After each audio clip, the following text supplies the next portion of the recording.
안녕하세요 여러분, 이상철 목사님입니다. 2020년 6월 7일 우리 온라인 예배 함께 시작해 보도록 하겠습니다.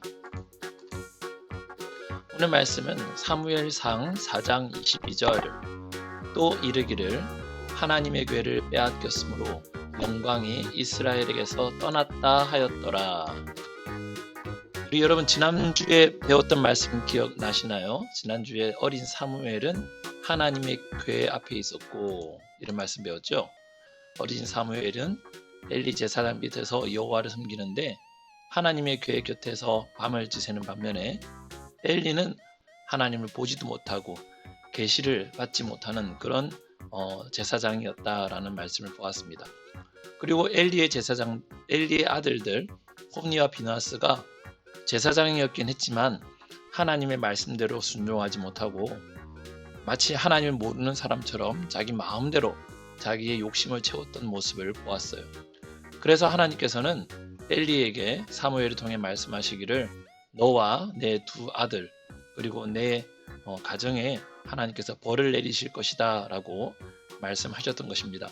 그래서 오늘은 그 다음에 어떤 일이 일어났는지 하나님께서 정말 엘리와 엘리의 두 아들 홈니와 비나스를 어떻게 하시는지 함께 이야기를 계속해서 읽어가 보도록 하겠습니다. 블레셋 군대가 이스라엘을 쳐들어왔어요.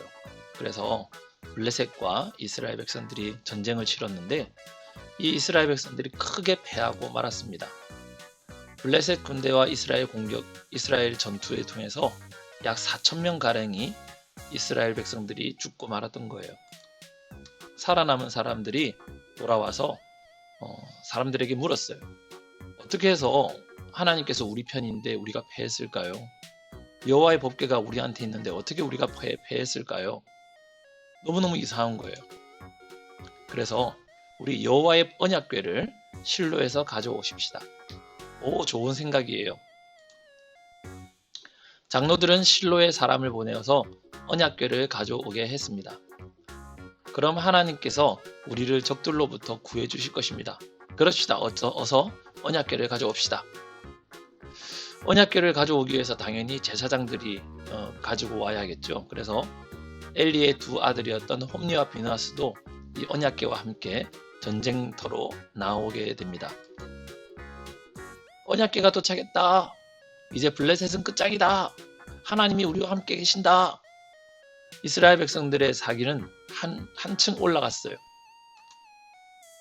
반대편에 있는 블레셋 군사들도 그 소리를 들었죠. 저게 무슨 소리야? K-팝 콘서트라도 하는 건가? 첩보에 의하면 이스라엘 진영에 여호와의 궤가 막 도착했다고 합니다. 이스라엘의 신이 왔단다. 큰일 났다. 전엔 이런 일이 없었는데? 이스라엘 백성들이 함성을 지른 이유를 알게 된 블레셋 사람들은 두려움에 빠졌어요. 아니 그 이스라엘의 신이란 신은 대단한 신이잖아. 병사들아 용기를 내 사내답게 싸워라. 전에 이스라엘 사람들은 우리의 노예였다. 그러나 이번에 우리가 지면 우리가 저들의 노예가 될 것이다. 이스라엘과 블레셋은 다시 전쟁을 가졌어요. 함께 싸웠던 거죠. 그리고 이스라엘 백성들은 나아가면서 하나님의 법궤를 가지고 나갔습니다. 결과는 어떻게 됐을까요? 이스라엘의 패배였어요. 크게 패한 이스라엘은 병사 3만 명을 그 자리에서 잃고 나머지 사람들은 집으로 도망치고 말았습니다. 게다가 하나님의 법궤까지 블레셋 사람들에게 빼앗기고 말았어요. 또 홈니와 비나스 그 엘리의 두 아들도 전쟁터에서 죽고 말게 됩니다. 그날 베냐민 지파 한 사람이 싸움터에서 실로로 달려왔어요.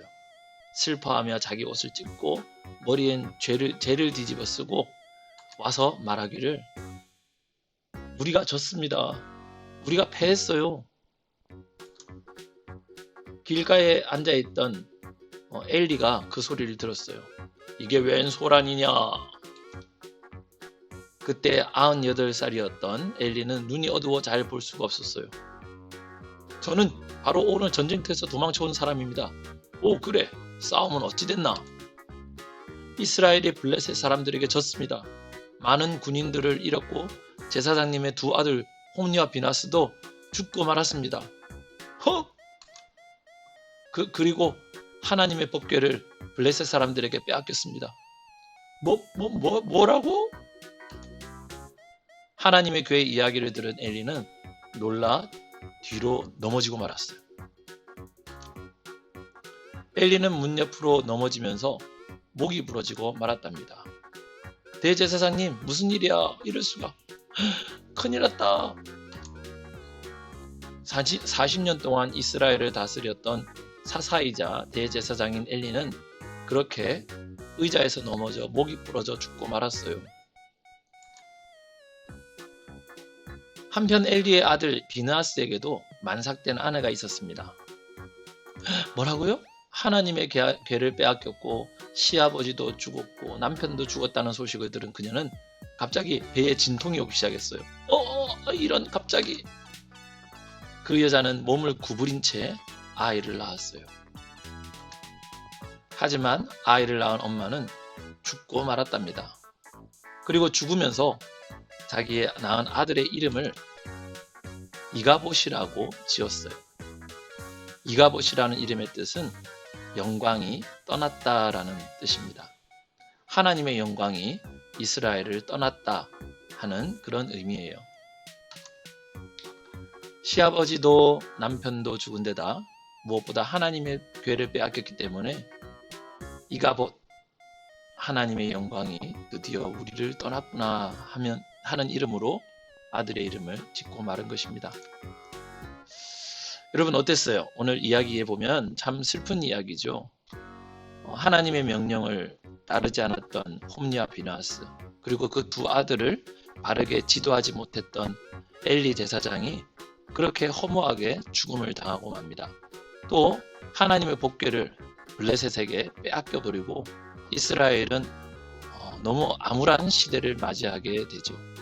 오늘 말씀처럼 이르기를 하나님의 괴를 빼앗겼으므로 영광이 이스라엘에게서 떠났다 하였더라.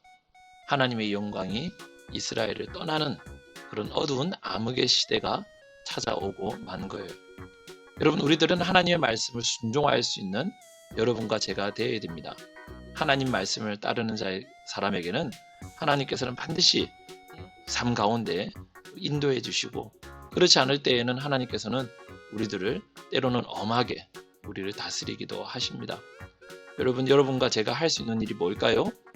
우리들은 쉬지 말고 기도하고 범사에 감사하고 항상 기뻐할 수 있는 그런 친구들이 되어야 돼요. 또 무엇보다 하나님께 예배를 잘 드리는 친구가 되겠죠. 예배는 우리 삶의 기초입니다. 그래서 우리 친구들과 제가 비록 온라인으로 예배를 드리고 있지만, 그러나 이 시간만큼은 중요하게 생각하고 하나님 말씀을 잘 듣고 하나님을 잘 믿는 우리 친구들이 되었으면 좋겠어요. 자, 여러분 오늘 어땠나요? 다음 시간에 또 우리 만나서 재밌는 성경 말씀 함께 공부해 보도록 하겠습니다. 여러분 안녕.